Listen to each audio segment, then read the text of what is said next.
الله كان عليكم رقيبا يا أيها الذين آمنوا اتقوا الله وقولوا قولا سديدا يصلح لكم أعمالكم ويغفر لكم ذنوبكم ومن يطع الله ورسوله فقد فاز فوزا عظيما. Bapak Ibu yang dirahmati Allah, kaum muslimin dan muslimat, jemaah salat subuh yang semoga selalu dan senantiasa berada dalam limpahan rahmat dan kasih sayang Allah Subhanahu wa taala. Puji dan syukur marilah kita panjatkan kehadirat Allah Subhanahu wa taala yang telah selalu dan senantiasa melimpahkan rahmat dan karunia-Nya kepada kita semua. Sehingga pada pagi hari ini berkat izinnya jualah kita dapat sama-sama hadir memenuhi undangan Allah Subhanahu wa taala untuk melaksanakan salat subuh berjamaah. Dan puji syukur pada Allah Subhanahu wa taala, pagi ini kita dapat mengawali catatan harian kita dengan subuh berjamaah. Ini adalah sebuah kebahagiaan bagi kita. Salawat dan salam tidak lupa pula kita unjukkan buat baginda Nabi Muhammad sallallahu alaihi wasallam. Allahumma salli ala Muhammad wa ala ali Muhammad. Bapak Ibu yang dirahmati Allah, kajian kita subuh ini membahas tentang dosa-dosa besar dari kitab karya besar Imam Az-Zahabi yang disebut atau yang kita kenal dengan kitab Al-Kabair. Dosa pertama yang ditulis oleh muallif, penulis kitab ini, Syekh Muhammad bin Ahmad atau yang kita kenal dengan Syekh Imam Az-Zahabi. Dosa yang pertama adalah syirik. Dan ini sepakat seluruh para ulama tentang urutan terbesar atau urutan tertinggi. Dan syirik adalah satu-satunya dosa yang paling cepat membuat Allah murka. Karena dosa ini adalah dosa yang paling besar.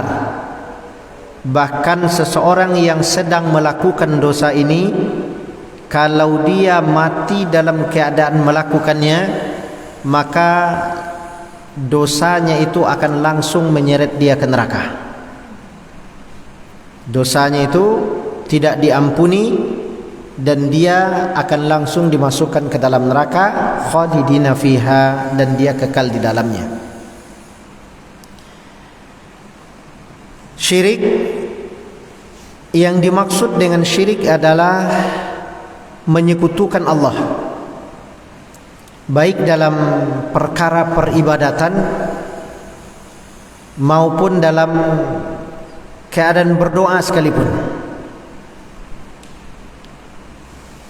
Beliau mengatakan bahwa syirik ini terbagi dua, syirik besar dan syirik kecil.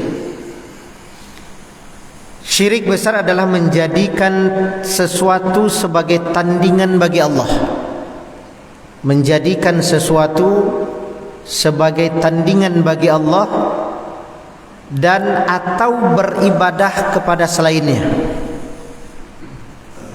Menjadikan sesuatu sebagai tandingan dan atau kita beribadah kepadanya, baik itu berupa batu, pohon, matahari, bulan, nabi sekalipun, guru, bintang, raja ataupun yang lainnya. Maka ini termasuk kepada syirik besar. Bahkan patung dan berhala yang dijadikan ilah selain Allah itu juga termasuk syirik besar. Apa yang dimaksud dengan menjadikan batu-batu, pohon, matahari, bulan sebagai Tuhan? Mereka yang menjadikan batu-batu sebagai Tuhan, diantaranya adalah mereka yang menjadikan patung dan berhala sebagai Tuhan. Maka ketika Allah Subhanahu wa taala menjelaskan bahwa orang-orang yang berdosa itu akan masuk ke dalam neraka, waquduhan nas wal hijarah, mereka masuk ke dalam neraka kemudian dibakar dari jenis manusia dan batu. Yang dimaksud dengan batu di situ adalah patung dan berhala, sementara manusianya adalah orang-orang munafik. Nah, Bapak Ibu yang berbahagia, kaitannya dengan syirik ini, di antara manusia ada yang menjadikan pohon sebagai sesembahan. Ada yang menjadikan matahari sebagai sesembahan. Kalau matahari sampai hari ini kita masih kenal orang-orang, sebagian dari orang-orang di Jepang masih menjadikan matahari sebagai Tuhan mereka. Bulan, nabi, kuburan para nabi dijadikan tempat sesembahan, tempat peribadatan. Ya, bahkan kuburnya dihias kemudian berdoa di sana. Itu sebabnya Bapak Ibu ketika kita haji dan atau umroh melihat kaum muslimin berbondong-bondong ke makam Rasulullah sallallahu alaihi wasallam lalu berdoa di kubur itu diusir. Karena itu bagian dari kesyirikan. Dan Rasulullah sallallahu alaihi wasallam melaknat mereka. Allah dan Rasulnya melaknat orang-orang yang menjadikan kuburan sebagai tempat ibadah. Dan di Indonesia ini sangat banyak. Sangat banyak. Bahkan di beberapa tempat kuburan itu dihias seperti kamar pengantin. Jadi kalau kita masuk ke dalamnya kita tidak takut. Betul-betul seperti kamar pengantin, dihias. Kita masuk ke dalamnya bukan seperti masuk ke areal perkuburan. Bahkan ada yang cerita ke saya tidak kurang dari 300 sampai 500 juta untuk menghias satu ruangan kuburan itu. Dan kemudian itu dijadikan sebagai objek wisata. Ya, ini kubur syekh, ini kubur fulan bin fulan, ini kubur orang yang alim, lalu orang-orang pun berdoa. Sampai akhirnya di beberapa tempat diberikan satu orang khusus untuk yang memimpin doa di sana, juru doanya. Dan itu di Indonesia ada, ya, banyak. Di antara dalil yang dijadikan hujjah dan sandaran oleh Syekh tentang dosa besar ini adalah firman Allah Subhanahu wa taala surah An-Nisa ayat 48 dan 116. Ayatnya lebih kurang sama. A'udzu billahi minasyaitonir rajim. Innallaha la yaghfiru ay yushraka bihi wa yaghfiru ma duna zalika liman yasha. Sesungguhnya Allah tidak akan mengampuni dosa syirik dan Dia mengampuni segala dosa selain daripadanya. Berarti selain dosa syirik diampuni oleh Allah Subhanahu wa taala dengan pengampunan-pengampunan tertentu. Adapun syirik Allah tidak akan mengampuni jika dia tidak bertaubat. Nah, jika dia tidak bertaubat. Apa bedanya dosa syirik dengan dosa selainnya? Setiap pelaku kesyirikan mesti melakukan taubatan nasuha kepada Allah Subhanahu wa taala, dan syarat untuk bertaubat itu pertama dia berikhtiar untuk menjauhi tempat maksiat itu untuk tidak melakukannya lagi. Berjanji kepada Allah Subhanahu wa taala bahwa dia tidak akan mengerjakannya lagi, kemudian meninggalkan tempat maksiat itu serta menjauhi teman-teman yang akan menggiring dia ke sana. Ini diantara syarat kita bertaubat. Adapun taubat syirik, orang-orang yang melakukan kesyirikan kemudian dia meninggalkannya.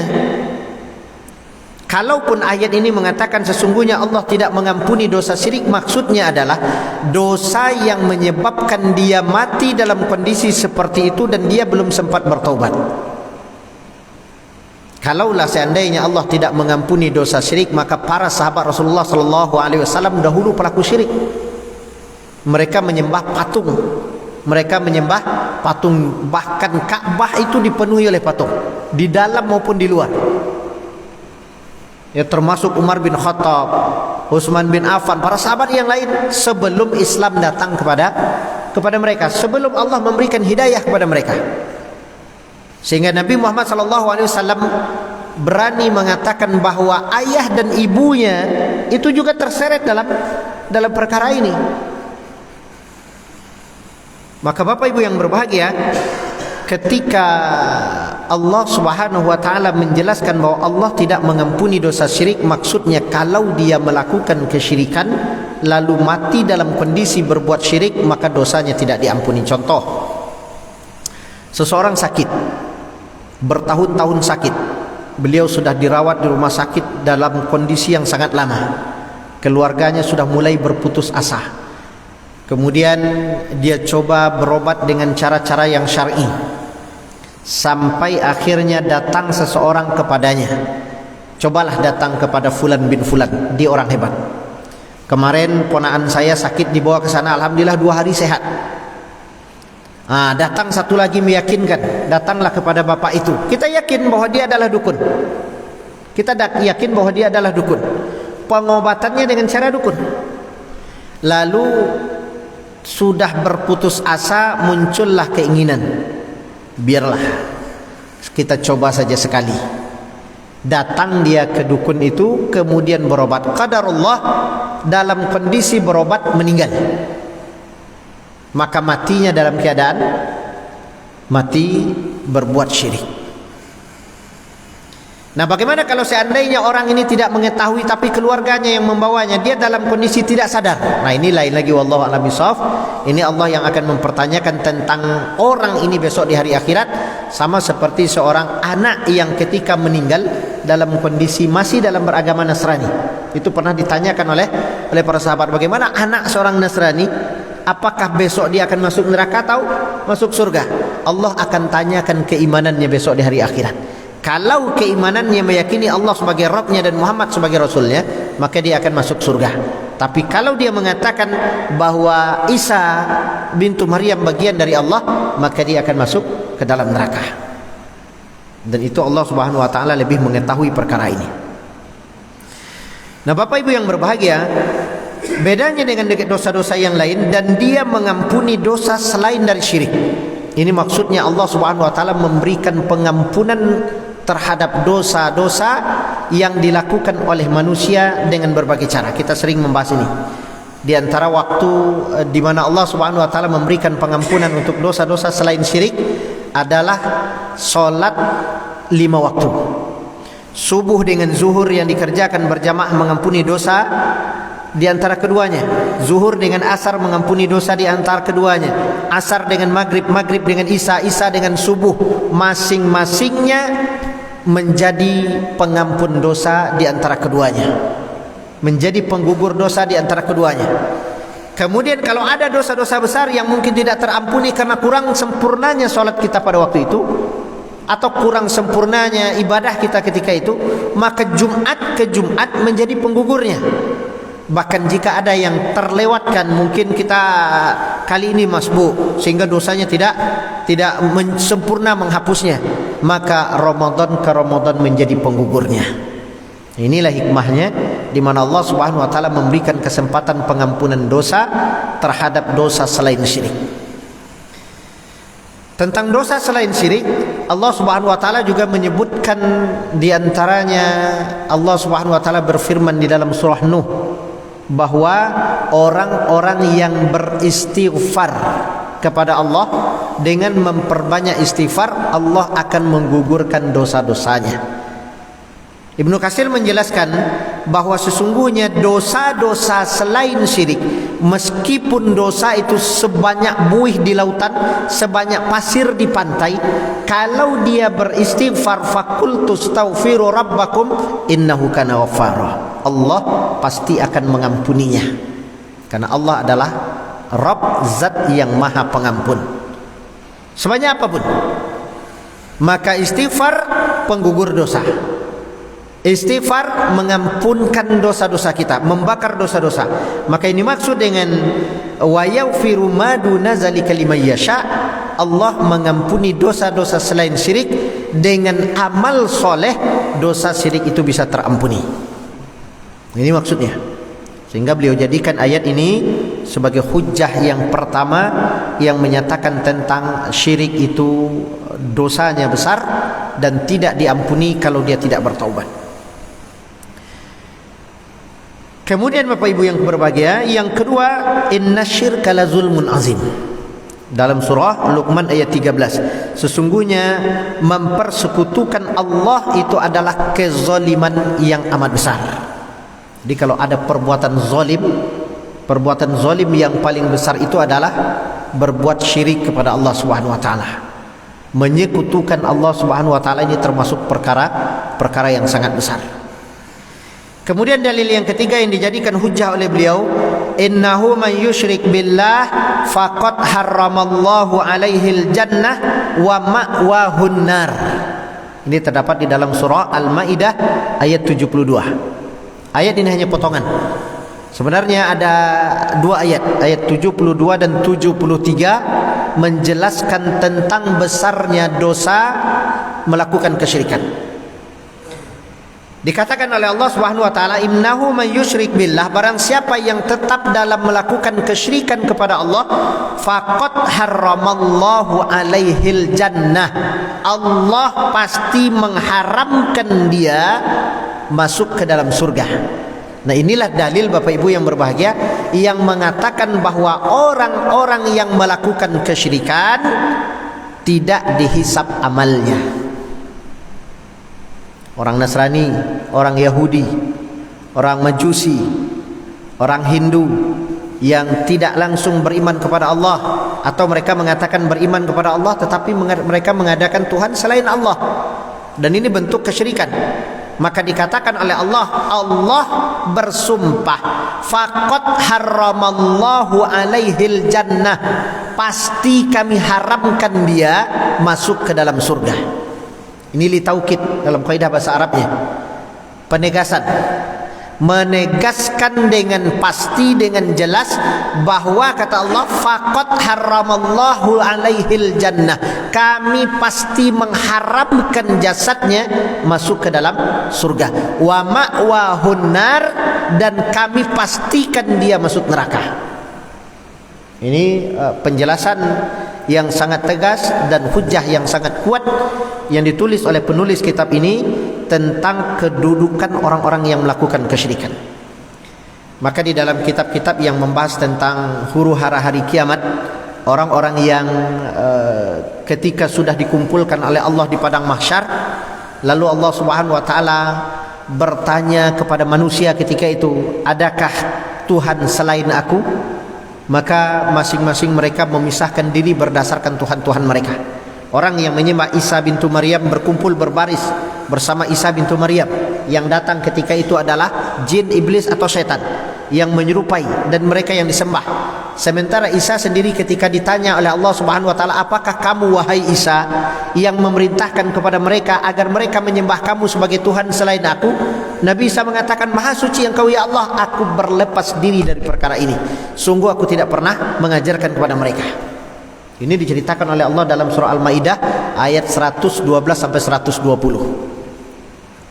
Nah, Bapak Ibu yang berbahagia, ditanyakan kepada matahari, wahai matahari, apakah kamu yang menyuruh mereka manusia ini untuk menyembah kamu sebagai Tuhan selain aku? Kata Allah, qalu subhanak, maha suci engkau ya Allah, aku tidak pernah melakukan itu.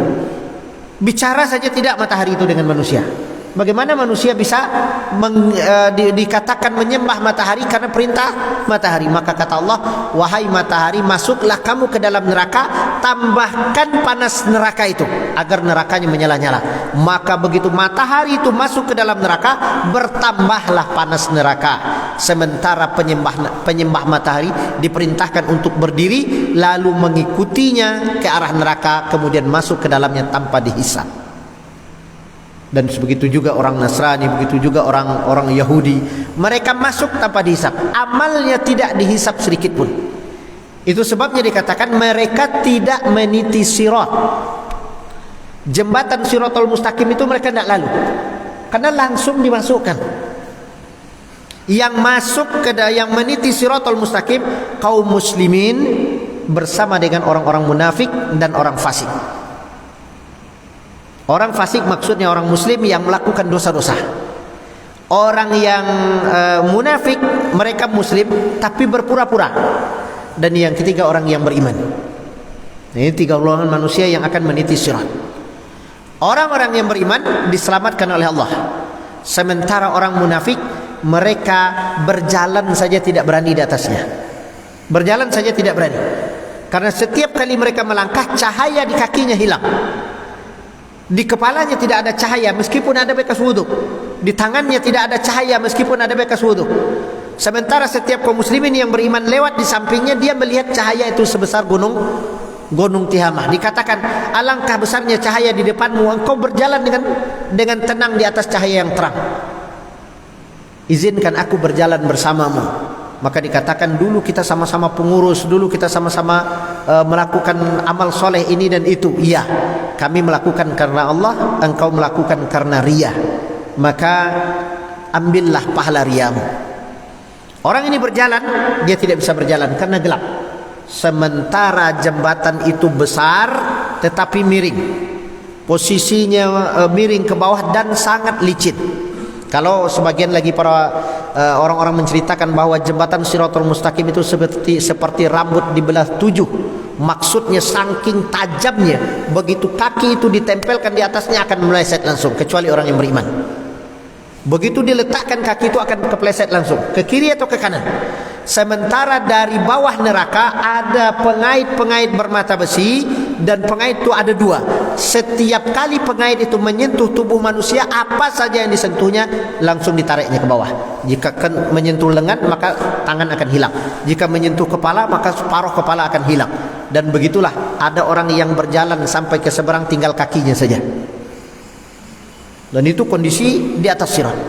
Sangat gelap. Rasulullah SAW mengatakan hitam, tidak terlihat. Sehingga dia tidak tahu mana tujuannya, depannya sana atau sana, tidak tahu dia. Yang dia tahu, dia berjalan dalam kegelapan.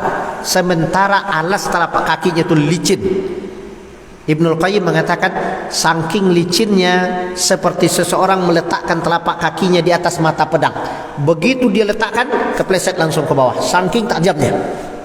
Bapak Ibu yang berbahagia, itulah kondisi di mana orang-orang kafir tidak mengampuni dosa. Allah Subhanahu wa taala tidak mengampuni dosa-dosa orang-orang yang kafir, dan orang-orang pelaku syirik ini orang yang paling dibenci oleh Allah Subhanahu wa taala.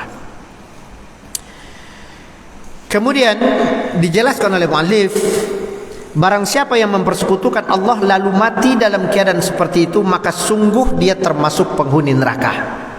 Ditegaskan oleh beliau, orang yang melakukan kesyirikan dan mati dalam keadaan berbuat syirik itu, maka dia pasti masuk neraka. Seperti halnya seorang yang beriman lalu mati dalam kondisi beriman, maka pasti Allah masukkan dia ke dalam surga. Dan perkara yang seperti ini jarang dibahas baik oleh penulis maupun oleh penceramah. Biasanya ketika orang menceritakan tentang orang yang berbuat dosa pasti masuk neraka, dia tidak mengimbangi dengan kebalikannya.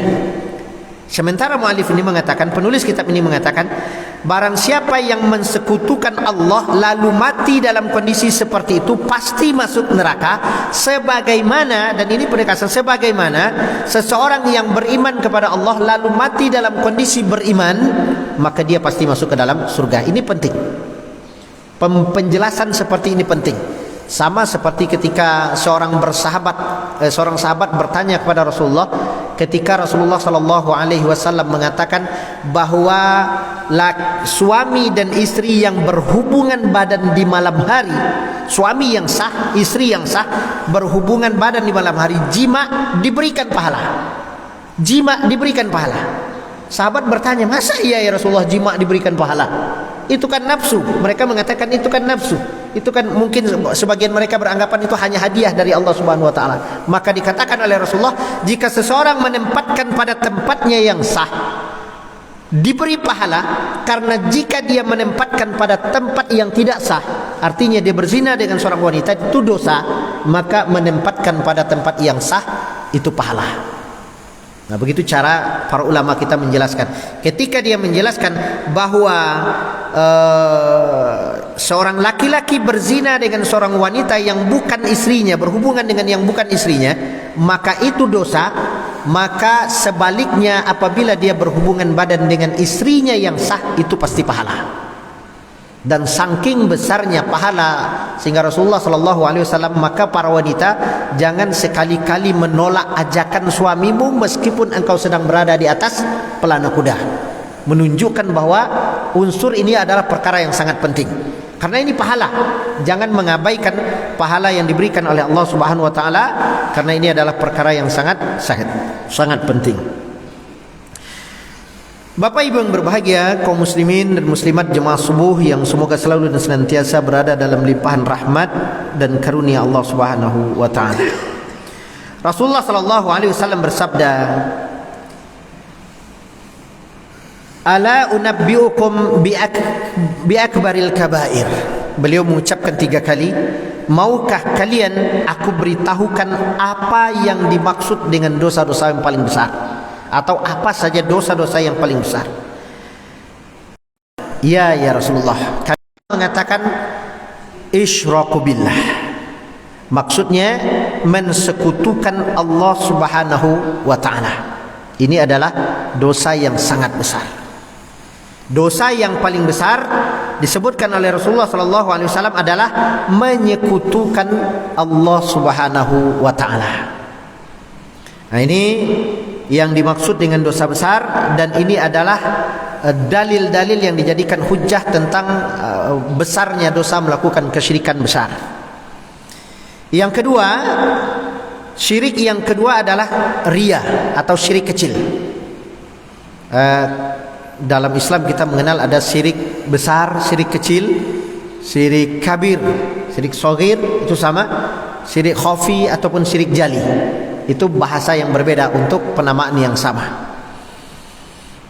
Syirik kecil adalah riya, dan kita sangat sulit berlepas diri dari riya. Sangat sulit. Oleh karena itu kita senantiasa berdoa kepada Allah, ya mukallibal qulub tsabbit qalbi ala dinik. Karena riya ini selalu mengiringi perbuatan manusia, dan manusia memang sifatnya suka disanjung. Maka orang yang bisa menghindar dari sanjungan demi mengharapkan ridha Allah Subhanahu wa taala itu jauh lebih baik, karena itu sesungguhnya dia menjauhkan dirinya dari perbuatan syirik.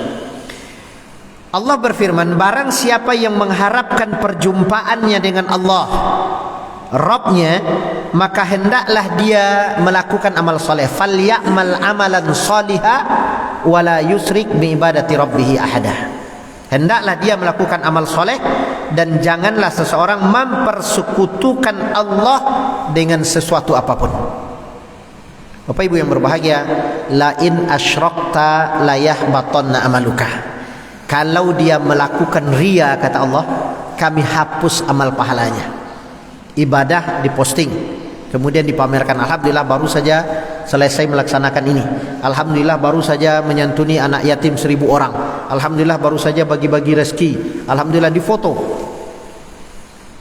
Nah, yang membuat kita susah, saya katakan, kita dituntut untuk mendokumentasikannya. Setiap kegiatan kita dokumentasi. Berikan beras 1 kilo, itu diberikan ke orangnya, tapi ada yang tukang fotonya, bukti bahwa kita memberikan. Saat kita memberikan mungkin bukti, tapi ketika ini diposting ada muncul kebanggaan, muncul rasa bahagia kita, wajah kita terpampang di sana, dan itu cikal bakal riya. Sekali mungkin orang mengatakan, alhamdulillah sejak Bapak jadi pengurus masjid kita bagus. Lalu dia katakan, demi Allah itu bukan usaha saya semata, itu usaha semua orang. Jangan puji saya. Sekali dua, dia cerita dengan orang lain. Sejak Bapak itu jadi pengurus, alhamdulillah masjid sudah begini, anak yatim disantuni, ya orang-orang duafa dipedulikan. Nah, cerita ini sampai ke dia. Demi Allah itu bukan urusan saya, itu Allah Subhanahu wa taala yang memudahkan. 2, 3 sampai akhirnya muncul ucapan, kalau ndak kita siapa lagi? Kalau ndak kita siapa lagi? Maka dia sudah tergiring kepada riya. Itu bahaya, Pak.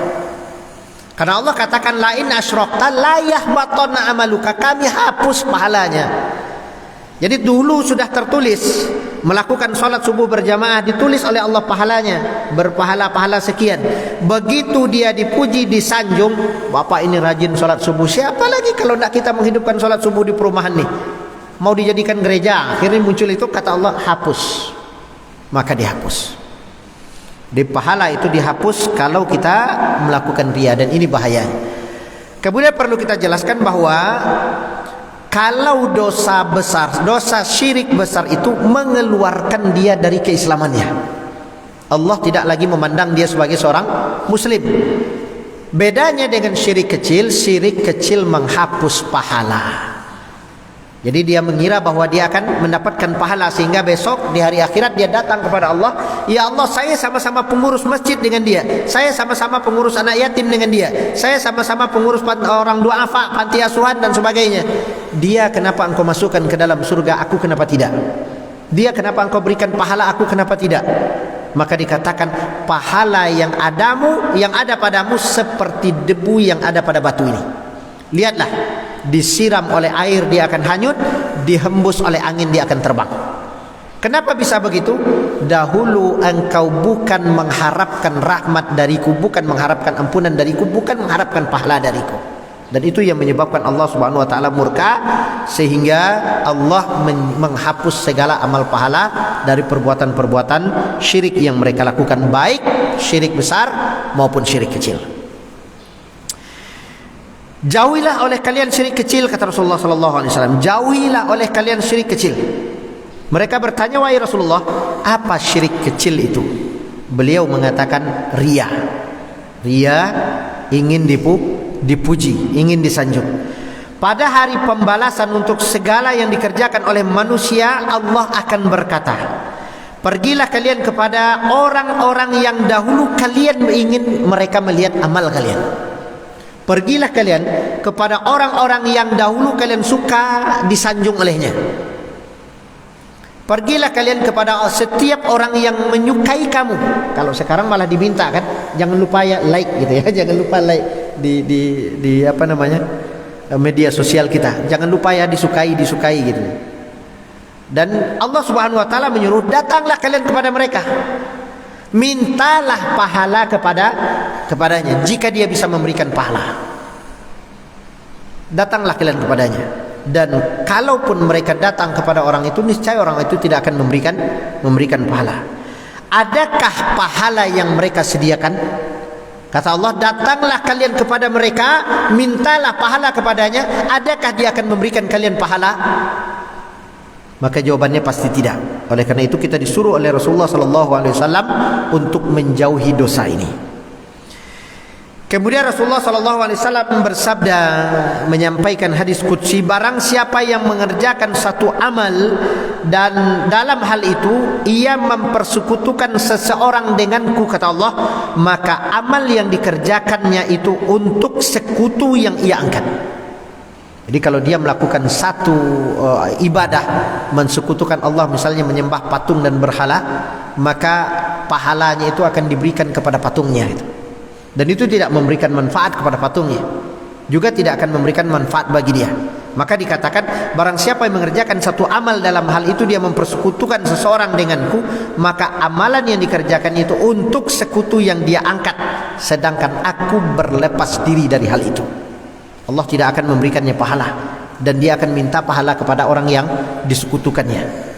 Dia menyembah patung, Allah suruh datanglah kepada patung itu minta pahala. Dia menyembah Isa bintu Maryam, datanglah kepada Isa, mintalah kepada Isa itu pahala. Dan ketika mereka menyembah Uzair, datanglah kepada Uzair, mintalah pahala kepadanya. Bahkan ketika dia melakukan amalan ingin dipuji oleh seseorang, datanglah kepada orang yang dahulu kamu ingin dipuji oleh mereka.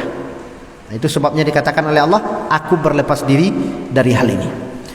Kemudian hujah yang dijadikan oleh Rasulullah SAW dalam sabda beliau berikutnya adalah, barang siapa yang melakukan riya, lalu Allah akan memperhatikan keburukannya, dan barang siapa yang memperlihatkan keburukannya, sementara barang siapa yang melakukan sum'ah, maka Allah memperdengarkan aibnya. Jadi barang siapa yang melakukan perbuatan riya yang ingin dipuji, maka Allah Subhanahu wa taala akan memperlihatkan keburukannya. Barang siapa yang banyak minta dipuji, maka Allah akan bukakan banyak aibnya. Ya.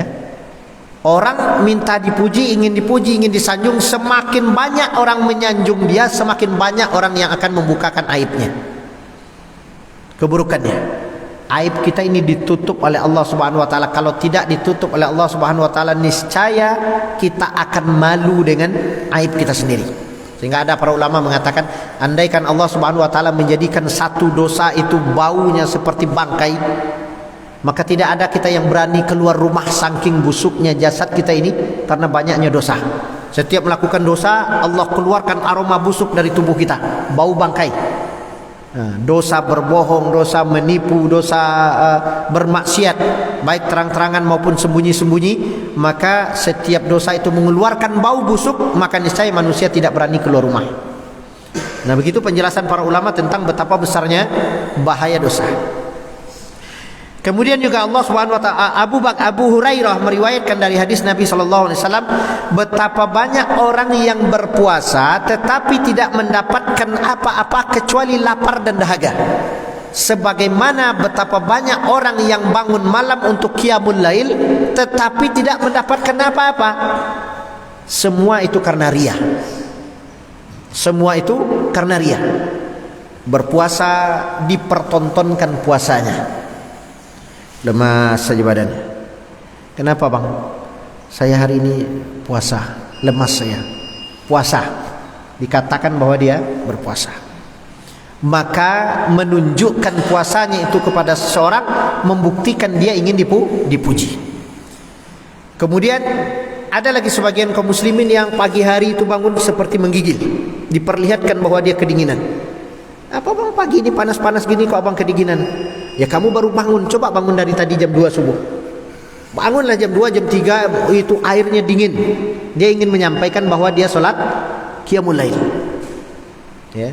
Nah, orang-orang yang seperti ini dikatakan oleh Rasulullah SAW seperti orang yang berpuasa tapi puasanya dipamerkan, dia tidak dapat apa-apa kecuali lapar dan haus saja. Orang yang qiyamul lail dia tidak mendapatkan apa-apa kecuali bergadang malam saja. Dia solat, tapi karena solatnya ingin disebut-sebut, karena solatnya ingin dipuji-puji, Allah tidak lagi memberikan pahala kepadanya. Maka dikatakan perumpamaan orang yang beramal buruk dengan riya, ingin dilihat, dan sum'ah, ingin didengar, seperti orang yang memenuhi kantongnya dengan kerikil lalu masuk pasar untuk membeli sesuatu. Dia ke pasar membawa baju yang besar tapi kantongnya dipenuhi oleh kerikil. Setiap kali dia ingin belanja, dia keluarkan kerikil itu diberikan untuk pembeli barangnya, maka niscaya tidak mendapatkan apa-apa. Ya, ini perbuatan orang yang melakukan riya. Ketika dia membukanya di hadapan penjual, ternyata kantongnya dipenuhi oleh kerikil, bukan uang. Dan ia pun memukulnya ke wajahnya, saking kesalnya dia. Loh kok batu gitu, pukulkan ke wajahnya. Kemudian kantongnya itu tiada manfaat baginya selain omongan orang-orang yang mengatakan bahwa kantongnya dipenuhi uang. Jadi orang yang melakukan riya itu seperti seseorang yang memenuhi kantongnya dengan batu, kemudian dia berjalan dan orang mengira bapak ini banyak duitnya, kantongnya penuh. Tapi ketika dia mengeluarkan kantongnya, setiap yang dikeluarkan adalah batu. Dan itu gambaran orang-orang yang melakukan riya. Dan kemudian Allah Subhanahu wa taala menjelaskan tentang kedudukan mereka. Kenapa Allah tidak menyukai amal ibadah mereka? Karena tujuan mereka beribadah bukan aku, kata Allah. Dia beribadah di depan orang banyak, menampakkan kealimannya, tapi ketika sendiri dia bermaksiat kepadaku, melakukan dosa di hadapanku.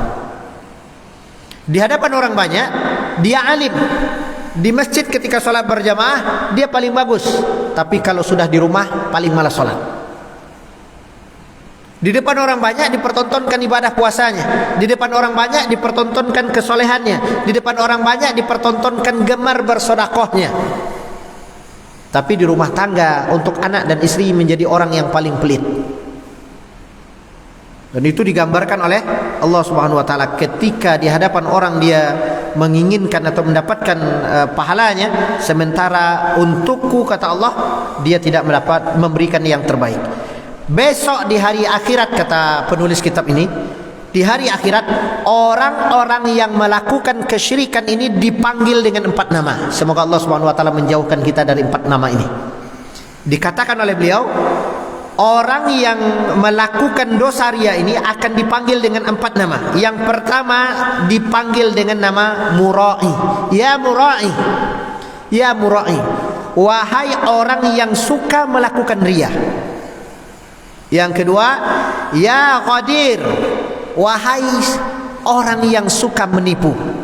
Maka Allah menyebut pelaku syirik dengan kategori ria tadi itu penipu, karena dia menipu Allah dengan cara menunjukkan amal kepada orang banyak, tetapi di hadapan Allah dia mempertontonkan keburukan. Maka Allah menyebutnya sebagai penipu. Dan yang ketiga, ya fajir, wahai orang yang gemar berbuat dosa. Ya. Dan yang keempat, Allah memanggilnya ya khasir, orang yang merugi. 4 panggilan ini dikhususkan oleh Allah Subhanahu wa taala untuk orang-orang yang melakukan kesyirikan. Maka Bapak Ibu yang berbahagia, kita berlindung kepada Allah Subhanahu wa taala. Semoga Allah menjauhkan kita dari dosa-dosa syirik ini. Selain dosa ini dimurkai oleh Allah karena dosanya menjadi dosa yang paling besar, tidak diampuni dosanya kalau kita mati dalam kondisi berbuat syirik ini. Oleh karena itu kita bermohon kepada Allah Subhanahu wa taala dan berusaha semaksimal mungkin untuk tidak mendekati perbuatan-perbuatan syirik, baik syirik besar maupun syirik kecil. Sekali lagi semoga Allah Subhanahu wa taala membimbing kita, memberi kita taufik dan hidayah, dan menjauhkan kita dari dosa-dosa besar ini. Demikian, terima kasih. Assalamualaikum warahmatullahi wabarakatuh.